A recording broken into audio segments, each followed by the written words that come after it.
Ya jelas ya. Teknik penyusunan proposal skripsi ini belum Bumi upload di LMS ya. Nanti akan Bumi upload di LMS ya nanti ya. Setelah ini, oke. Atau termasuk PPT yang tekanan data nanti Anda download lagi ya di LMS ya nanti ya yang terbaru tadi termasuk ini. Oke. Kata galau dan penyemangat skripsi. Nah, ini ya, selamat garap skripsi gitu ya. Ada stop galau skripsi ya. Pasti nanti kalau skripsi itu pasti sebuah tahapan kehidupan Anda ya yang akan berkesan ya. Kemudian save skripsi, save Indonesia, wah sampah lebay seperti itu. Oh, skripsi menambah sakit kepala ya.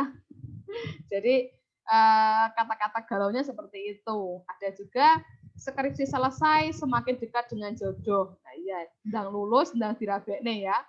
Nah, kelarin skripsi biar cepat resepsi. Ini Mas Alvan gitu, ini semangat ini ya. Cuma satu kali ngajuin judul skripsi langsung di ACC, itu yang diinginkan, tidak bolak-balik ke dosen pembimbing. Ben gonta-ganti judul ya. Selanjutnya 1 hari menunda skripsi, 1 hari menunda pernikahan. Ya toh. Kalau ndang lulus orang ndang iso ngelamar pacare ya. Nah, ndang iso rabi ya. Ini yang bisa galau-galau gini cewek-cewek biasanya ya. Kalau cowok santai ya, cewek-cewek. Mak ingin aku wisuda, ada yang seperti ini ya. Ketika skripsi tak kunjung selesai. Skripsi itu rekan-rekan mahasiswa ya. Jadi sesuatu yang menyenangkan. Anggap seperti itulah ya. Jangan sampai Anda mindsetnya bahwa skripsi itu sesuatu yang melelahkan, sesuatu yang membosankan. Itu ramari-mari. Sesuatu yang kita awali dengan pikiran yang negatif itu pasti saya yakin juga akan berat menjalaninya. Tapi kalau Anda bayangkan Anda pakai toga, kalau Anda wisuda nanti, harapan kita tidak ada pandemi lagi, tidak ada corona lagi ya. Anda wisuda, misalkan di Hotel Crown, didampingi oleh pendamping wisuda Anda, orang tua, calon suami, calon istri ya, bayangkan di situ. Sehingga Anda termotivasi untuk mengerjakan skripsi. Anda segera bekerja, menikah, dan seterusnya. Jadi yang dibayangkan yang baik-baik saja, jangan bayangkan wah ikut dosen pembimbingnya dan sebagainya ya, bayangkan yang baik-baik saja. Oke, konsep skripsi rekan mahasiswa ya, skripsi itu apa sih sebenarnya? Ditulis berdasarkan penelitian lapangan atau hasil kajian pustaka, ya. Penelitian lapangan itu ada jenis penelitian berorientasi pada kumpulan data empiris yang ada di lapangan, ya. Yang sering kita lakukan penelitian lapangan. Penelitian hasil kajian pustaka biasanya juga ada, cuma biasanya hanya sedikit sekali dan itu pun yang melakukan biasanya hanya prodi PKN, ya. Prodi yang lain belum pernah melakukan penelitian studi pustaka, ya. Kemudian ditinjau dari pendekatan yang dilakukan dalam penelitian lapangan, maka dapat dibagi menjadi 2, kuantitatif dan kualitatif, ya.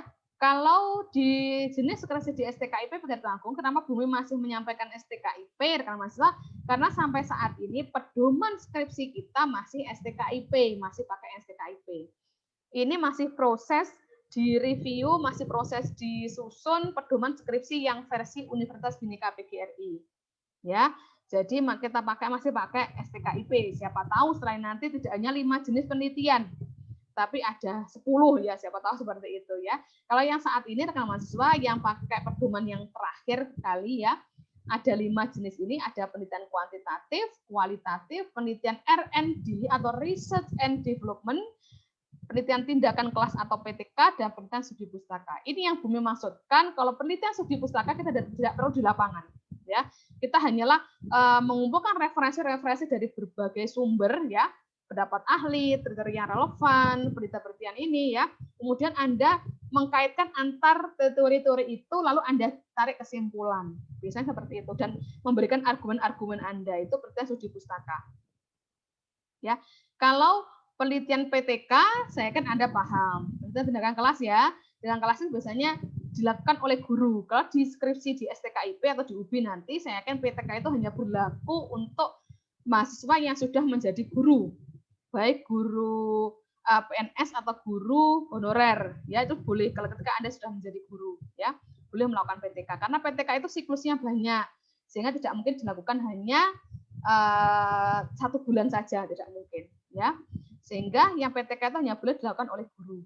Kalau penelitian dan pengembangan, jelas Anda paham ya, R&D, Research and Development, biasanya Anda itu mengembangkan sebuah bahan ajar, mengembangkan sebuah media pembelajaran, itu biasanya adalah Research and Development, penelitian dan pengembangan. Jadi nanti endingnya Anda di dalam akhir skripsi, tidak hanya laporan skripsi, tapi ada produknya, misalkan produknya adalah LKS, produknya misalkan buku ajar, produknya misalkan media pembelajaran, software apa sih, software game edukasi, software misalkan kemarin kalau di matematika itu biasanya sekarang itu augmented reality atau AR, itu yang biasanya sama berbasis Android yang banyak dikembangkan sekarang di prodi matematika. Kalau di prodi PKN saya kurang paham ya. Jadi nanti rekan mahasiswa bisa saja Anda mengembangkan sebuah media pembelajaran tertentu yang berbasis IT ya, itu masuk dalam penelitian dan pengembangan. Kalau penelitian kuali jelas Anda sudah paham saya yakin ya. Tapi Bumi tidak akan membahas empat-empatnya ini. Yang Bumi bahas adalah penelitian kuantitatif. Ya, oke. Saya Bumi berikan gambaran saja ketika Anda nanti skripsi ya. Langkah pengajuan skripsi itu rekan-rekan mahasiswa ya. Bumi berikan contoh.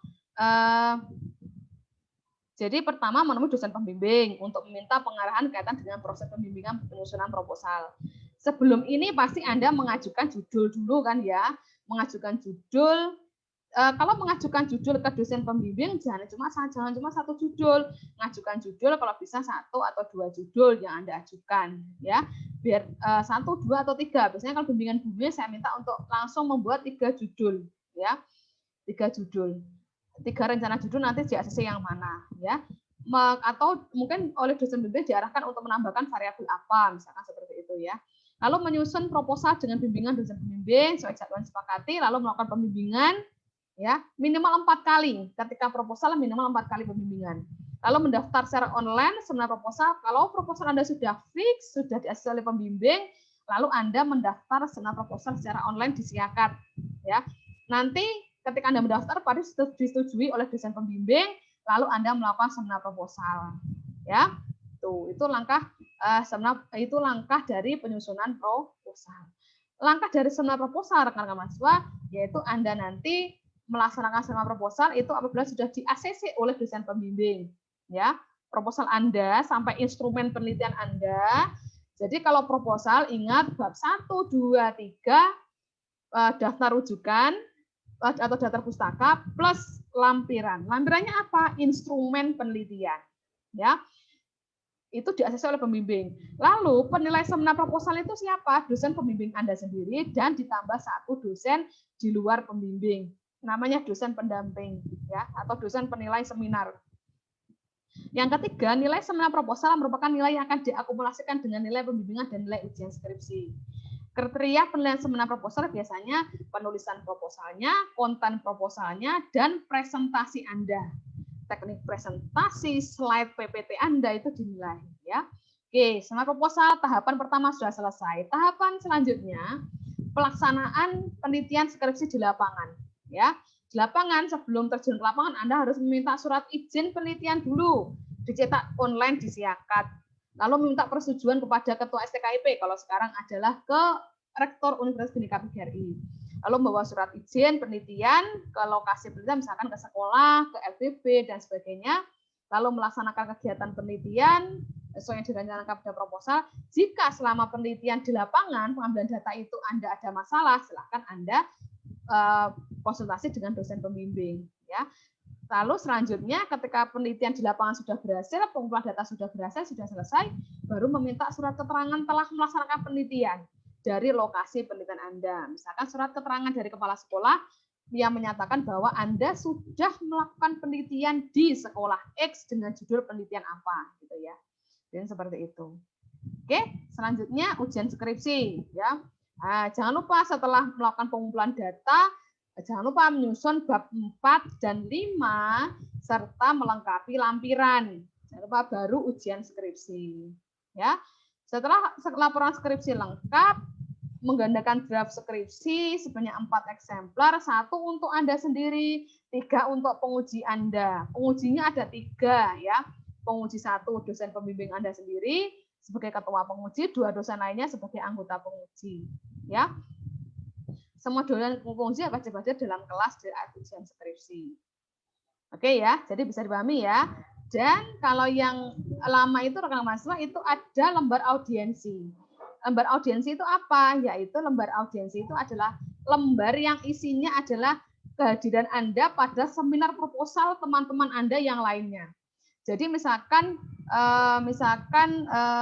saya beri contoh, misalkan Mbak Oki itu harus mengumpulkan minimal 6 atau 4 ya, Bumi kalau lupa ya, minimal 6, seingat Bumi 6 tanda tangan dari dosen pembimbing yang membimbing seminar proposal teman Anda. Misalkan Mbak Oki itu mengikuti seminar proposalnya Mbak Catherine, ya. Nanti lembar audiensinya minta tanda tangan dari pembimbingnya Mbak Catherine ketika saat seminar proposal itu, ya. Mengikuti seminar proposalnya Mbak Dian Puji, misalkan itu ya. Jadi sebanyak Anda harus mengikuti sebanyak 6 seminar proposal dari teman Anda, ya. Itu syarat yang dulu, syarat untuk mendaftar ujian skripsi, ya.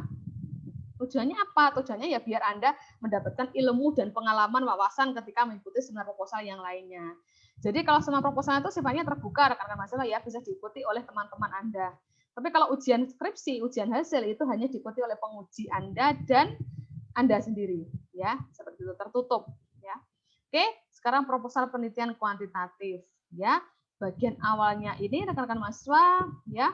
Bagian awalnya Bumi bukakan mulai dari sebentar, ada bagian awal ya, mulai halaman sampul sampai daftar lampiran.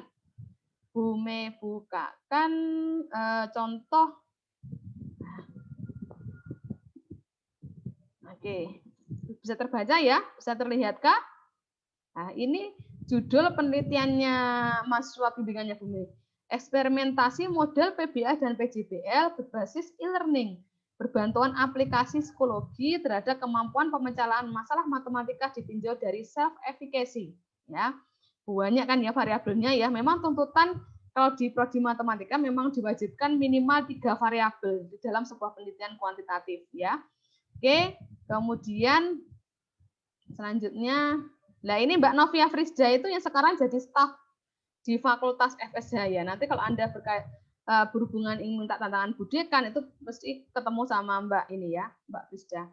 Nah, ini ada selanjutnya ini yang masih belum lengkap ya. Ada kata pengantar, nanti ada daftar isi, daftar tabel ya, daftar gambar, daftar lampiran ya, dan seterusnya. Itu bagian awal ya.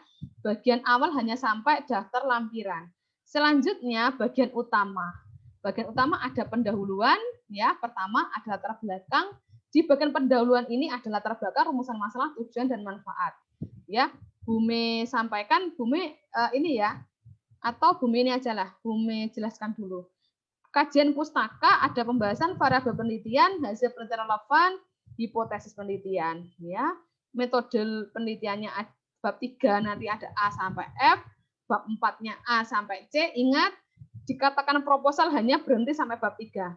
Ya, bab 4 itu Anda susun ketika Anda sudah mendapatkan data di lapangan ya, atau sudah melakukan penelitian di lapangan. Bab 5 penutup, simpulan dan saran. Bab bagian 3, bagian akhir ya ini ya, ada daftar pustaka dan lampiran ya. Lampiran itu mulai dari surat permohonan izin penelitian, surat keterangan penelitian, kartu bimbingan ya, dan seterusnya. Ya. Bab 1 pendahuluan ya, latar belakang ya. Latar belakang itu rekan-rekan mahasiswa itu memuat apa? Gambaran tentang permasalahan di lokasi penelitian yang akan dibahas dan berkaitan dengan penelitian yang akan dijalankan ya. Atau Anda itu memerlukan studi awal mungkin ya, atau observasi awal ya, memerlukan observasi awal di lokasi penelitian Anda, sehingga nanti Anda bisa, misalkan observasi awal itu Anda mewawancarai seorang guru, mewawancarai siswa di kelas itu, di sekolah itu, misalkan gitu ya. Sehingga hasil wawancara itu, hasil studi awal itu, atau hasil penelitian Anda terdahulu, penelitian Anda yang sebelumnya, misalkan, itu dijadikan dasar untuk menuliskan di dalam latar belakang. Itu juga bisa. Hasil PLP Anda itu juga bisa. Sayangnya PLP Anda tahun ini kan barengan dengan Anda semester 5 ya Mas Yan ya. Semester 5 berarti semester tahun depan Anda PLP-nya semester 7. Biasanya dari hasil PLP semester 7 itu pasti Anda sudah dapat hasil studi awal ya. Di awalnya itu dijadikan dasar di dalam menyusun latar belakang bisa. Ya. Lalu latar belakang itu juga harus mampu menjawab mengapa memilih topik penelitian Anda, ya. Dan uraian latar belakang itu harus memiliki benang merah antar paragraf itu harus nyambung, harus nyambung dan sistematis, ya. Nah, ini saya berikan contoh latar belakang, ya. Di sini Mbak Frisda yang paragraf pertama dia, nah ini tandanya sudah bisa ya, sudah bisa dipahami ya. Jadi untuk mahasiswa, setiap daftar rujukan seperti ini, sumber referensi ini, kenapa kok ada tandanya seperti ini ya? Karena seperti ini karena dia pakai Mendeley. Nanti Anda akan diajari tentang Mendeley ketika Anda mau skripsi ya. Oke, ketika sosialisasi skripsi pasti diajari Mendeley nanti karena harus referensinya harus pakai Mendeley. Nah, Mbak Frisda di sini misalkan dia bicara tentang pembelajaran matematika, ya. Lalu selanjutnya dia mulai berbicara tentang yang namanya pemecahan masalah, ya. Pemecahan masalah yang penting ya yang harus dianalisis. Kemudian selanjutnya dia juga membahas tentang yang namanya dapat disimpulkan bahwa kemampuan pemecahan masalah matematika di Indonesia ternyata masih tergolong rendah. Dia bicara menyimpulkan bahwa tergolong rendah ini dia harus berdasarkan data, rekan-rekan mahasiswa ya, tidak asal menyampaikan rendah ya, tidak boleh, tapi harus berdasarkan data dan referensi seperti ini. Ada sumber dari tim TIMSS ya, TIMSS, kemudian dari PISA ya, survei PISA itu bahwa diketahui bahwa masih rendah ya.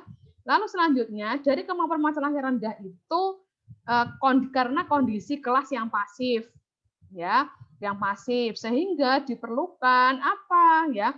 Sehingga diperlukan pembelajaran konstruktivisme yang menjadikan siswa lebih aktif ya. Lalu apa yang diperlukan di sini? Perlu ada pendekatan lain. Contohnya apa? PBL. Ya. PBL dihubungkan lagi PBL ini dengan yang namanya harus ada project, misalkan ini ya, project based learning ya. Harus ada di sini PJBL dikaitkan dengan self efficacy ya. Khususnya pelaksanaan satu model pembelajaran itu ditentukan juga oleh self efficacy. Jadi saling dihubungkan antar variabel-variabel ya, sehingga bisa nyambung ya. Self efficacy itu ternyata juga digunakan untuk mengembangkan kemampuan memecah masalah. Jadi dihubungkan lagi dengan yang atas tadi ya. Nah, lalu dewasa ini penggunaan pembelajaran basis e-learning ya ini dikaitkan dengan e-learning-nya. Ya, psikologinya. Jadi harus seperti ini kan Mas. Setiap pernyataan atau apapun harus didasari dengan sumber referensi. Tidak boleh hanya kata-kata Anda sendiri, ya. Jadi harus pakai sumber referensi seperti ini. Setiap ngomong apapun harus ada sumber referensinya, ya. Oke. Terus rumusan masalah. Nah, ini rumusan masalah itu selalu tanda tanya seperti ini dengan Mas ya. Selalu berupa pertanyaan. Adakah perbedaan kemampuan pemecahan masalah matematika antara model PBL dan PJBL berbasis e-learning berbantuan psikologi? Nah, kalau ini apakah ada perbedaan antara self efficacy tinggi, sedang dan rendah? Kalau yang ini adakah pengaruh interaksi antara model ini dan model? Jadi ini Mas Robi tadi pertanyaannya, jadi ada tiga hipotesis dia. Kalau rumusan masalahnya ada 3, berarti hipotesis penelitiannya juga ada 3. A, B, dan C. Dari rumusan masalah yang 1, nanti ada H0A, H1A. Rumusan masalah yang 2, ada H0B, H1B. Rumusan masalah 3, H0C, dan H1C. Ya. Tujuan penelitian, tidak sama. Tujuan penelitian itu mudah sekali ya. Dari rumusan masalah ini tinggal Anda copy, dipaste di tujuan penelitian. Tanda tanya dihilangkan, ganti titik ya. Pertanyaan yang berupa pertanyaan adakah tadi diganti untuk menganalisis, diganti untuk menganalisis ya. Adakah diganti ada atau tidaknya. Nah, jadi tujuannya itu mudah kan ya, rumusan masalah dengan copy paste ke tujuan sini. Tanda tanya diganti titik dan depan sini ada ganti menjadi kalimat aktivitas ya, kata kerja untuk menganalisis, untuk mendeskripsikan ya, dan seterusnya. Manfaat penelitian rekan mahasiswa ada manfaat teoritis. Kalau teoritis itu selalu langsung berkaitan dengan keilmuan Anda. direkam memberikan sumbangan terhadap perkembangan pembelajaran matematika tentang keilmuan Anda. Kalau manfaat praktis rekan mahasiswa sudah praktek, artinya adalah manfaat untuk yang akan menggunakan penelitian Anda, user Anda. User Anda siapa? Misalkan penelitian Mbak Firza ini siswa, lalu guru, manfaat bagi guru, lalu manfaat bagi sekolah. Ya, itu ya. Sama manfaat bagi peneliti lain. Bisa dipahami ya rekan mahasiswa ya. Jadi itu pendahuluan ya. Latar belakang, rumusan masalah ini dibaca sendiri nanti ya, tujuan penelitian. Ya. Dalam manfaat penelitian ada manfaat teoritis, ada manfaat praktis ya bagi pengguna atau user atau masyarakat mungkin ya. Selanjutnya kajian pustaka. Kajian pustaka itu rekan mahasiswa biasanya penelusuran kepustakaan ya, atau dari buku, makalah atau paper jurnal yang Anda, artikel dari jurnal yang Anda ambil kemarin, yaitu termasuk kajian pustaka ya. Di mana rekan mahasiswa perlu diperhatikan nanti di kajian pustaka itu ada 3 bagian. Ada pembahasan variabel penelitian yang pertama ya. Ada pembahasan variabel penelitian. Pembahasan variabel penelitian itu apa? Yaitu berisi landasan teori yang membahas variabel penelitian. Ya. Ingat di sebelumnya sudah menyampaikan isi pada kajian pustaka itu harus mendasari variabel yang diteliti dan harus ada indikator. Ingat ya, ada indikator. Tiap variabel penelitian Anda kalau di kuantitatif itu baik kuantitatif atau kualitatif sebenarnya ya, harus ada indikator variabel ya. Berarti kalau di kuantitatif berarti ada variabel Y, ada variabel X. X mempengaruhi Y ya, bebas mempengaruhi terikat ya. Landasan teori di pembahasan variabel penelitian bisa dari buku teks, ensiklopedia, kamus, jurnal ilmiah yang seperti Anda cari kemarin, dari laporan penelitian, makalah seminar, prosiding, tesis atau disertasi. Yang tidak boleh adalah dari skripsi. Anda tidak boleh hasil skripsi dari PT lain atau dari kakak tingkat Anda dijadikan sebagai landasan teori atau sumber rujukan, sumber referensi di dalam skripsi Anda. Tidak boleh ya kalau skripsi, kecuali tesis dan disertasi boleh. Ya. Pembahasan variabel penelitian, kalau artikel rekan mahasiswa dari internet bisa digunakan sebagai sumber artikel apabila dimuat dalam pusat-pusat kajian yang jelas ya, yang ada reputasinya. Ya. Dari blog boleh Bu, tidak boleh. Kalau dari pengarang yang diketahui bidang keahliannya tidak boleh ya. Harus yang jelas ya. Tinjauan pustaka yang merupakan hasil penelitian terdahulu minimal 5 artikel dan merupakan penelitian maksimal 5 tahun terakhir. Tidak boleh tahun 1980 gitu, tidak boleh ya. Kalau penelitian Anda nanti 2021 atau 2022 misalkan berarti minimal paling lama adalah tahun 2017 ya. 2017 paling lama. Hasil penelitian relevan itu rekan mahasiswa Anda cari hasil penelitian terdahulu yang relevan atau yang hampir sejenis dengan variabel penelitian Anda. Relevan itu apa maksudnya? Relevan itu bisa relevan dari judul penelitiannya, dari variabelnya dan sebagainya ya. Jadi itu relevan. Yang C, hipotesis penelitian. Hipotesis penelitian itu rekan mahasiswa ada, ingat yang ditulis ada H1. Ingat yang ditulis dalam subbab hipotesis penelitian hanyalah H1 saja. Hipotesis yang diinginkan peneliti saja ya. Oke, saya berikan contoh. Langsung saya berikan contoh. Nah, bab 2 kajian pustaka. A, pembahasan variabel penelitian. Ya. Pembahasan variabel penelitian karena variabel penelitiannya Mbak Frisda ada beberapa variabel, maka ditulis 1, kemampuan pemecahan masalah. Ya. Ingat yang ditulis pertama adalah variabel Y terlebih dahulu. Y itu variabel respon atau variabel terikat ya yang dipengaruhi. Variabel Y dijelaskan ya. Ingat penjelasannya selalu berlandasan loh ya, harus Anda tidak bisa loh rekan mahasiswa ya, Anda tidak bisa memanipulasi sumber referensi karena harus pakai Mendeley. Ya. Tidak boleh misalkan Hasim 2010 padahal tidak ada sumber rujukan itu tidak ada, itu sama tidak boleh ya. Karena semua rujukan di sini harus ada sumber referensinya ya. Nah, ini rekan mahasiswa yang dimasukkan Bu Mimita. Selain membahas tentang apa itu pengertian kemampuan pemecahan masalah, juga harus ditampilkan indikator ya, indikator dari variabel kemampuan pemecahan masalah. Indikatornya apa ini? Ya, harus ada indikatornya. Nanti Bumi akan ngecek juga seperti itu kerjaan Anda ya. Selanjutnya, setelah itu, setelah variabel yang kedua adalah problem based learning, ya, PBL, ya. Problem based learning itu apa? Pembelajaran yang seperti apa, ya?